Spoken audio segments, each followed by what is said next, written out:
All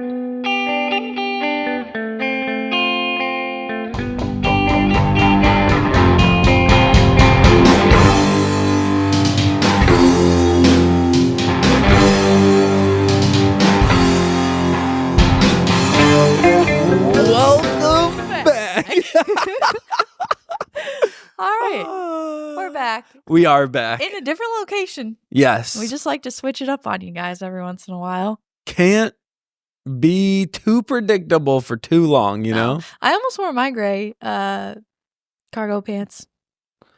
Then we would have had a real treat. You know, a bunch of matching. Yeah. I didn't think about where we were filming this. I did know that this is what this spot looked like, but I didn't think about it when putting on my clothes. And so I was laughing because I look exactly the opposite of this wall and couch. That is funny. It's almost even at the exact same spot. Yes. Literally, it kind of looks like it's an optical illusion a little bit. I don't know. It's really good. You can really get your shoulders up there. Yeah, I got big shoulder movement out here. That's crazy. It's a big talent of mine, you know. Right, yeah. It's like 5th grade talent shows. I'd be like, watch the shoulder movement. No, I'm just kidding. All right, well, before we get into what we're actually going to talk about today, should we do Song of the Week? Yes. Do you have your Song of the Week? I do. So the song is called, as you know, Same Thing Every Spring. Nice. By Tickle Penny Corner. The problem is on Spotify. I don't know if you've ever noticed this. Have I told you? No. I told Uncle Noah about it when we were just in Wisconsin. He was really? like, wait, really? I said, yeah, you need to look into it. On Spotify, whoever put their music on Spotify, which he said wasn't him. I don't know if it was someone, whatever. Interesting. The song is titled on Spotify, Same Thing Every Year. Oh, wow. I never actually clocked that, but yeah. Yep. Okay. It's nonsense because if you listen to the song, I don't even know if he says the word year once. They Definitely say not. Every spring. Which is the Penny Corner is our aunt and uncle. Yes. Siblings. Siblings. Just like us. They're a band. They had a band back in the day when we were younger, and yeah, we love their music. Yeah, it's so good. I mean, like, obviously, there's probably some level of love for it because we're family. Yeah. But objectively speaking, it is some of the the tightest and just most fun music I've ever listened to. Good. Honestly, if you listen to the album with Same Thing Every Spring Year, the next song is also super good. It's called Mama Can I Be Done? And it's crazy. That's a great song. It's literally amazing. That's a great song of the week, which is funny because my song of the week is also family. No way. Well, seem to be family. But Caden put out his song that we talked about a few weeks ago. That's right. So my song of the week is Striped Shirts by Caden. It's good. Period. It's really good. That's what his thing on Spotify is, but yeah, I also love his artist name. I think I told him.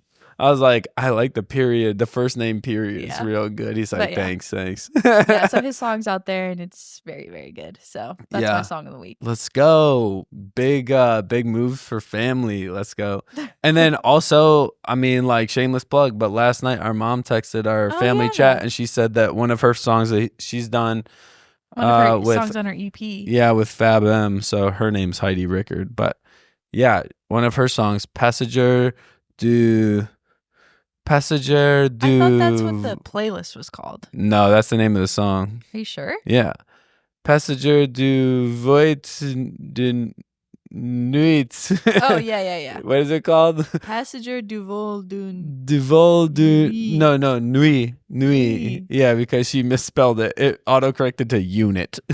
Oh, I see that now. Yeah. Nuit, but yeah, she got added to like an Apple Music official playlist. Yeah, like a French pop playlist by Apple Music, which is, I mean, that's a big deal. Pretty legit. So yeah, that's awesome for our mom. A lot of music in our family. And Fab M. Yeah, no joke.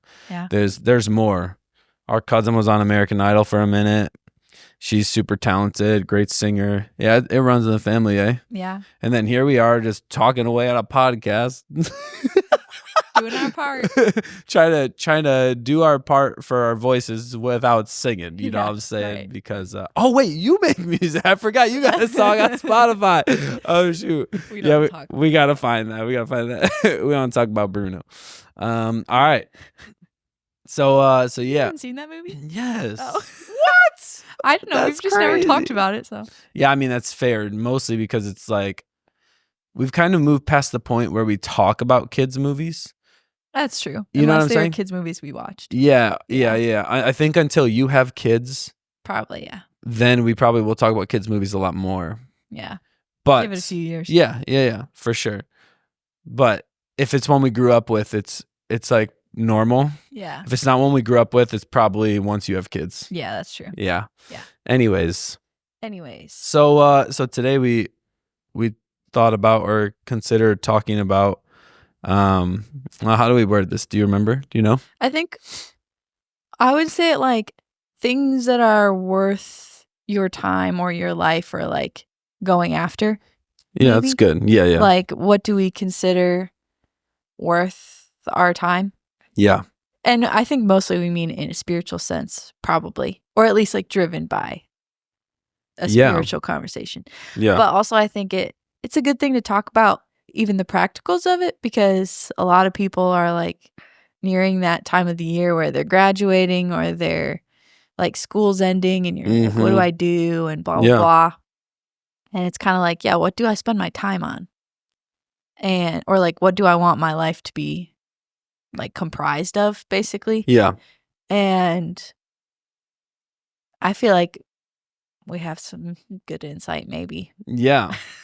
Yeah, I think like if our whole design as human beings, like everything that we are made for to experience, all is through one lens, and it's through like being loved by God, and I guess the other, that's like a part A, and the part B is just knowing him, like, you know. And I guess you really don't get one without the other. You don't know God unless you start to know how loved you are, and you don't know how loved you are until you get to know him. So it's kind of both at the same time, weirdly.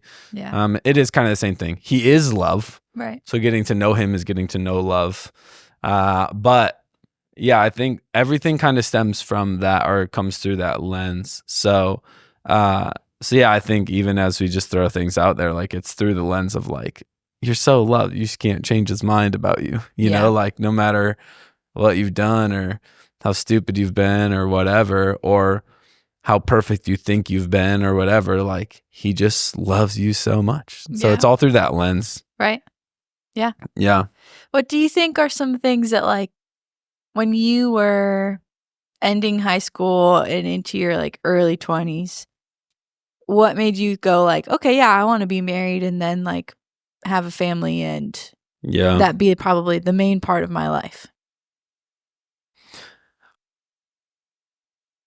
I think the biggest thing is just like, ooh, yawn. I think the biggest thing is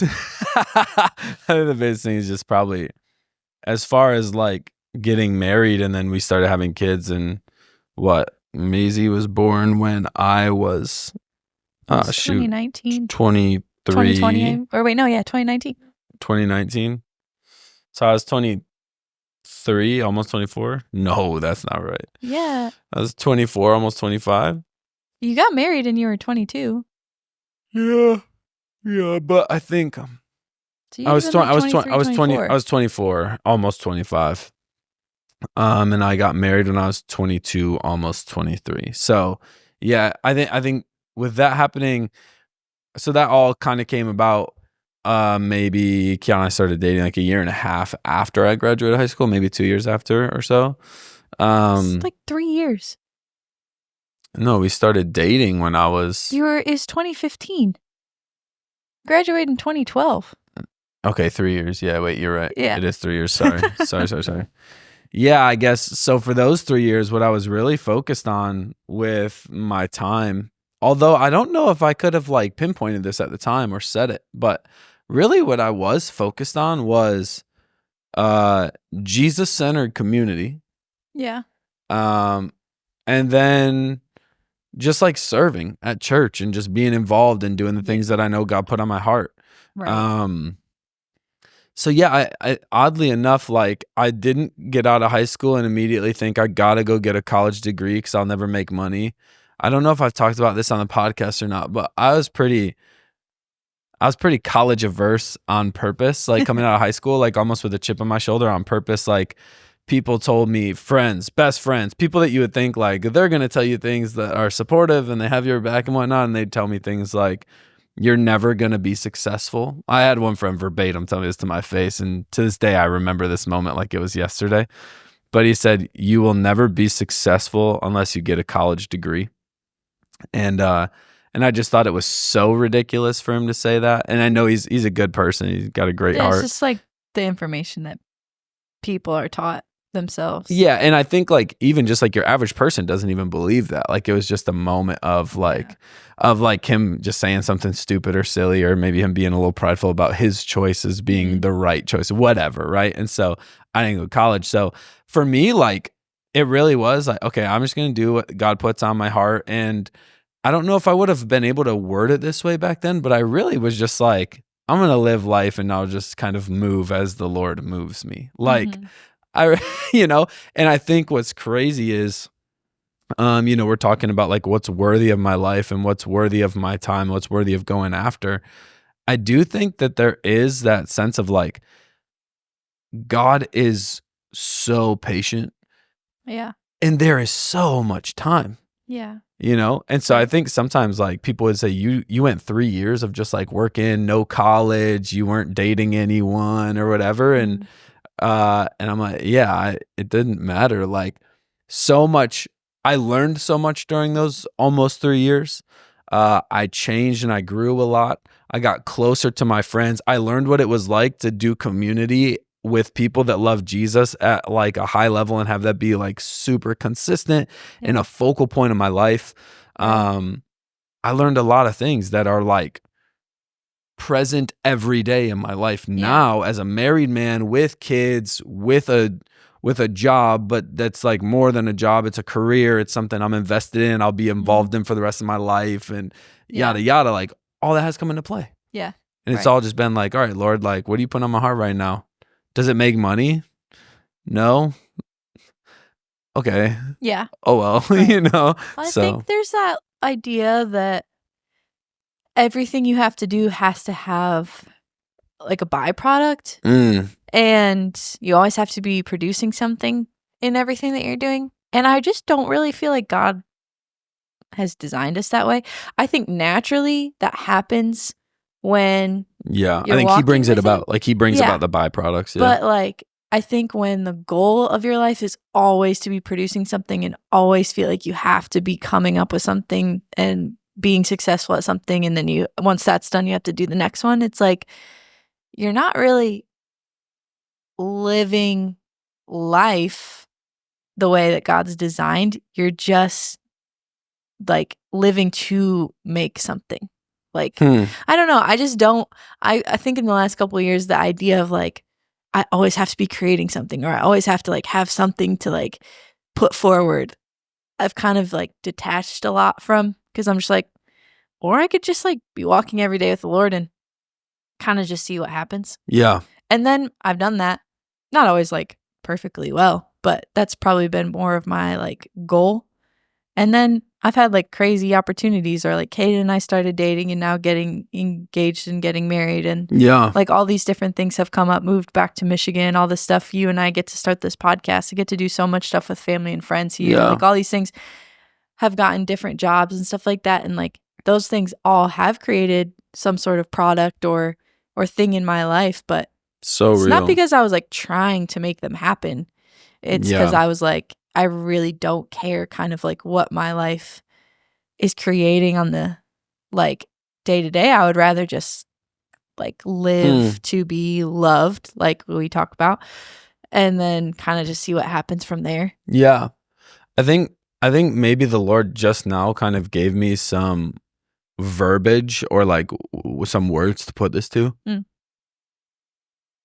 Making decisions and it's maybe not perfect way to put it, but making decisions in reaction to what's happening on the inside versus making decisions in reaction to what's happening on the outside. So internally, when the Lord is showing me things, speaking things to me, when I'm sensing his presence and his joy over me and those things, and then from that place, I feel like, oh, this is what should happen next, what he spoke to me or what he's really leading me into, then that is worthy of my life. Yeah. That is worthy of me going after, because it's from a place that could only be love. Yeah. It's from a place that could only be believing the best in me. It's from a place of only, like leading me into full life, all joy, all blessing, all peace, know. But when I make decisions or when I do things that are reactions to external, so like I find out or I learn that I want more money or need more money, or like I think we're always finding that out. Yeah. About ourselves. Oh, I think I want more money every day. I just had this thought. I'd like more. No, but for all being real. But I think like making that decision reactionary to like even someone's opinion, like we've all done that 1,000 times, Right. And it's like those things, it's actually born from a place of, often it's born from a place of insecurity. Yeah. It's born from a place of fear, not being content, or like trying to find joy in a thing or a circumstance or a person or whatever, rather than that joy coming from, the closeness with him. Right. So yeah, I think making like choosing actions or taking action based on like reacting to what's happening internally than externally. Yeah. So yeah. Yeah. I think if we're answering the question of like what's worth your life, like what's worthy of your time or your future, kind of, I do really think it's not like we're trying to pitch like be a Christian if you're not already, but I think it's more I do want to pitch that. Well, but I know. I think the way that we really mean it is like your time is worth you being like loved. Yeah. And experiencing the peace of Jesus and who he actually is. Yeah. And usually that means that if that is what your time is going to be, then it means that you live a life where you get to know him and you know that he knows you. Yeah. And you let him show you that he knows you. And it's good. I think, I was just talking, Caden and I have been like, which you know this, but Caden and I have been trying to buy this one house, and it's kind of has some interesting circumstances around it. So we're kind of just like waiting around to see what happens. Yeah. And typically I'm very like, I want to know exactly what's going on, and I don't want to be like in like limbo, and I hate that stuff. But I was just like, our mom kind of is always like, just believe that it's yours and whatever. And she's always kind of talked like that. And usually works out really well for her. But I just always struggle with the idea of being like, I claim that this is my house in Jesus' name. Because I'm just like, realistically, there's so many circumstances, like it could not be our house for a number of reasons. And none of those even have to be bad. But like, I think I get worried about like being wrong. And like, oh, what if I say that like this is the house that the Lord has for us, and then I'm wrong? Like, and then I start to question like, do I hear from God, or what does like blah blah whatever? And I was kind of like, oh, but I really do feel like I want that to be our house. Yeah. And I just felt like the Lord was like, just say it's your house and believe that it's your house. And then if you're wrong and it's not your house and you have to feel a little bit of disappointment for whatever reason, then it's only a reason that you and I will get closer. Like you and I would then walk through that disappointment together, and I would tell you what other house I have for you. So we'd only be getting closer. So there's really no like bad outcome to you believing that this is going to be your house. Wow. And I was just like, it's kind of like oh, wait, yeah, you're right. Yeah. But like, why didn't I think of that any of the other times in my life when I've had a situation like this? Right. But yeah, I was like, oh, I actually don't really need to be afraid of being wrong or being disappointed or really be afraid of almost anything. Yeah. Because at the end of the situation, whatever happens, it's just another reason that God and I would then be closer. Yeah. Like I would understand his character more, and he would get to tell me more about like who he is or what he thinks of me in my future. It's good. So it was like, it's really oh good. yeah, I actually like can say that, and like I can be okay with being wrong because being wrong really isn't that big of a deal because it just is more intimacy between me and the Lord. Come on. And I was like, wow, that's kind of like really crazy.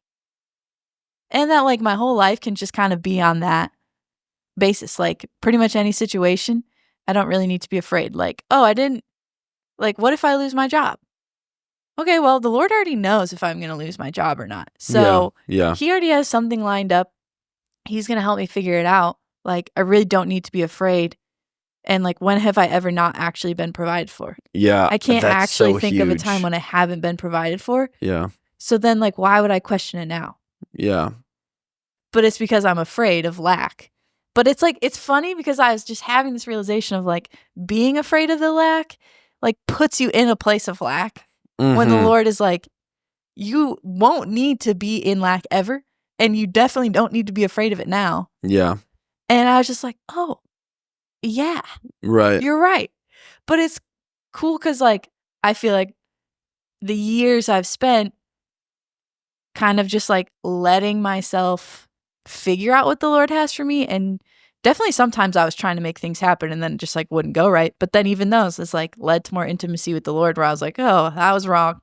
Figured it out. Yeah. Whatever. No, you're right. Like all that kind of what we're talking about being like worthy of my life is the stuff that I've been doing has all kind of led me to then be able to, like live that out and be not really like trying to make anything happen, but watching opportunities come up and then watching some things fall through and being like totally okay that things fell through. Yeah. Because I'm not dependent on a degree or I'm not dependent on a job or I'm not dependent on like one specific person, like their opinion of me or something like that, or a situation or a dream that I have not really happening or whatever. Yeah. Because it's like, oh, there'll be something else.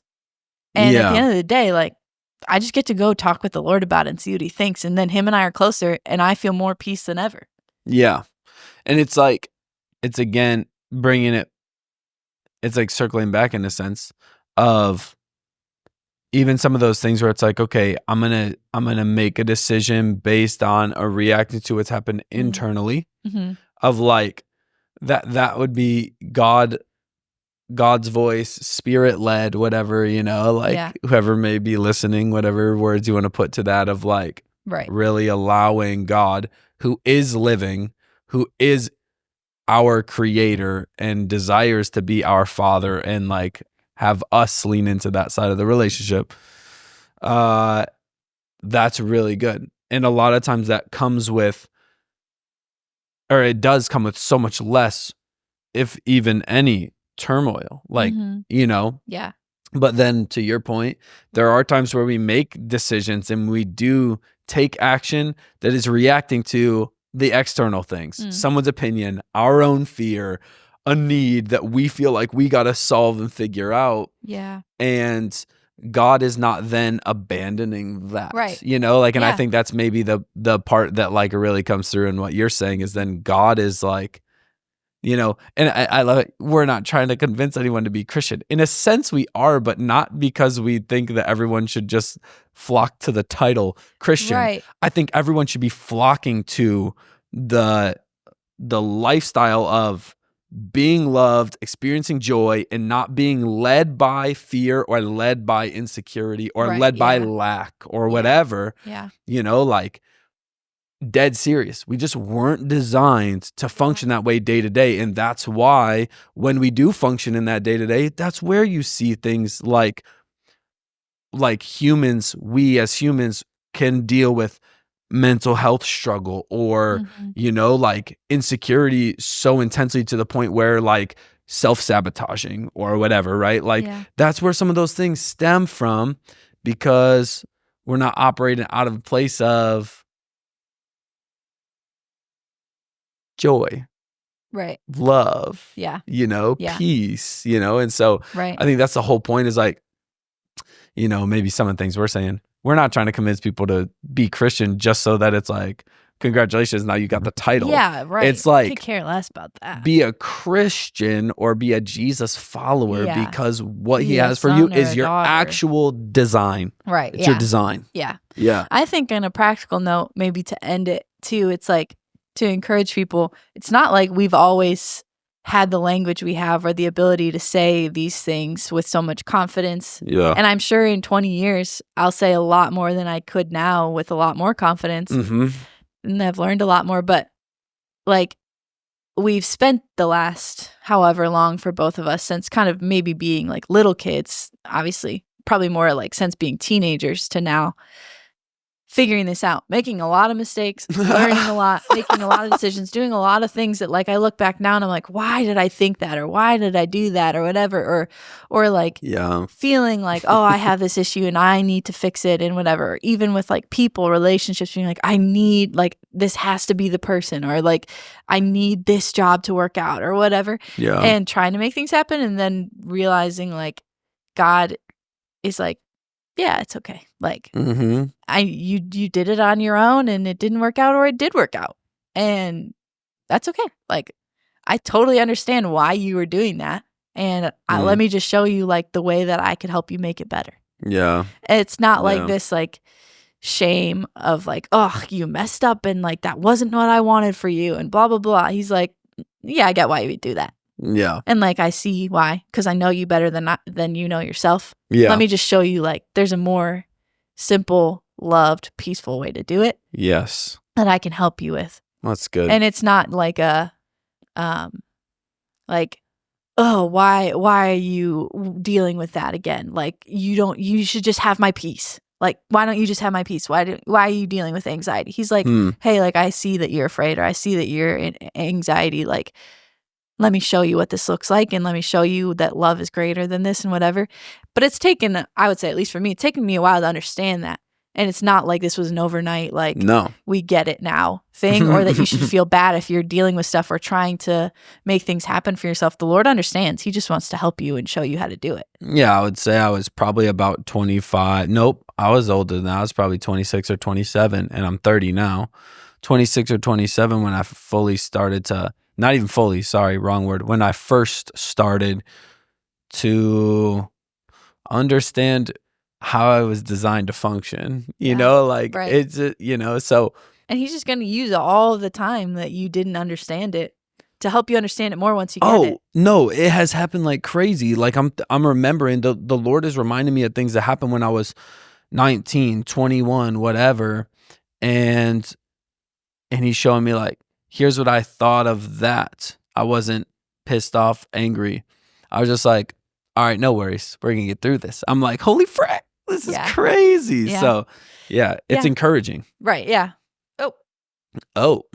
Our timer went off. Our timer went off. Well, we have like that a little shorter episode for you guys this week, but just wanted to have something a little more encouraging and start the year off. But yeah. Yeah. Happy New Year. Is this the first episode of the year? No, we've had second episode of the year? Yeah. Happy New Year. We will see you guys in the next episode. Adios.